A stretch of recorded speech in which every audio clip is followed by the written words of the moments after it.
ఇక తెలంగాణ రాష్ట్ర ముఖ్యమంత్రిగా కేసీఆర్ ఉన్నప్పుడు సరిగ్గా ఏడాది క్రితం టయోటా కంపెనీకి చెందిన 22 ల్యాండ్ క్రూయిజర్లను కొనుగోలు చేశారు. వాటికి బుల్లెట్ ప్రూఫ్ సౌకర్యం కల్పించేందుకు విజయవాడకు పంపించారు. అయితే అప్పటి నుంచి ఇప్పటిదాకా ఆ పనులు ఇంకా కొనసాగుతూనే ఉన్నాయి. అవి ఎప్పుడు పూర్తవుతాయో కూడా తెలియదు. పైగా పనులు కొనసాగుతున్న నేపథ్యంలో అవి తెలంగాణకు ఎప్పుడు వస్తాయో కూడా అంతు చిక్కడం లేదు. ముఖ్యమంత్రి రేవంత్ రెడ్డి వ్యాఖ్యలు చేసిన నేపథ్యంలో ప్రస్తుతం ఆ కార్ల గురించి తెలంగాణ మాత్రమే కాదు దేశవ్యాప్తంగా చర్చ జరుగుతుంది. అయితే ఇప్పుడు ఆ కార్లకు బుల్లెట్ ప్రూఫ్ సౌకర్యం కల్పించే బాధ్యత తీసుకున్న కంపెనీ తీవ్ర ఆర్థిక కష్టాలు ఉందని తెలుస్తోంది.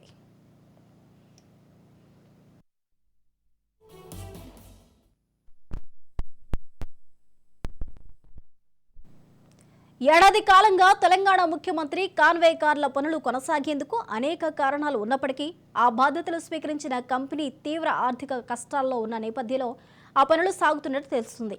వాస్తవానికి టయోటా కంపెనీకి చెందిన ల్యాండ్ క్రూయిజర్ కార్లకు బుల్లెట్ ప్రూఫ్ సౌకర్యం కల్పించేందుకు దాదాపు 10 మంది నిపుణులు పనిచేస్తూ ఉంటారు. అయితే ఈ బాధ్యత తీసుకున్న త్రీ హయానీ కంపెనీ తీవ్ర ఆర్థిక కష్టాల్లో ఉంది. మొదట్లో 10 మంది నిపుణులు ఈ పని చేసేవారు. ఇప్పుడు ఆ సంఖ్య 5గురికి పడిపోయింది. పైగా వారంతా కూడా కేరళ రాష్ట్రానికి చెందినవారు.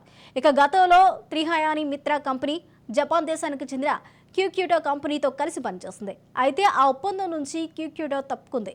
దీంతో ఆ భారం మొత్తం మిత్రా కంపెనీ పైన పడింది. బ్యాంక్ ఆఫ్ బరోడాకు మిత్రా కంపెనీ బకాయి పడడంతో ప్లాంట్ సీజ్ చేశారు. బ్యాంక్ సెక్యూరిటీ కింద కూడా ఈ ప్లాంట్కు ప్రస్తుతం ప్రహార కొనసాగుతోంది. ఆర్థిక ఇబ్బందులతో పాటు అనుమతులు లేకుండా ఈ కార్ల బుల్లెట్ ప్రూఫ్ నెమ్మదించడానికి కారణంగా సమాచారం.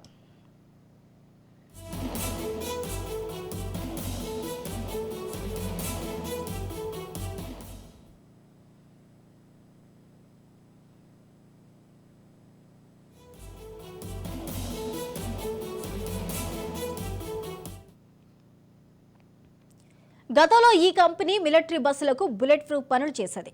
కేసీఆర్ ప్రభుత్వం కొలువుదీరిన తొలినాళ్లలో దాదాపు 18 ఫార్చునర్ కార్లకు కూడా ఈ సంస్థ బుల్లెట్ ప్రూఫ్ చేసింది. మిత్రా సంస్థకు అనుమతి లేకుండానే అప్పట్లో బుల్లెట్ ప్రూఫ్ పనులు చేసినట్లు సమాచారం. అయితే గత ఏడాది కేసీఆర్ ప్రభుత్వం 22 ల్యాండ్ క్రూయిజర్లు పంపిన తర్వాతే బుల్లెట్ ప్రూఫ్ అనుమతులు తీసుకున్నట్టు తెలుస్తుంది.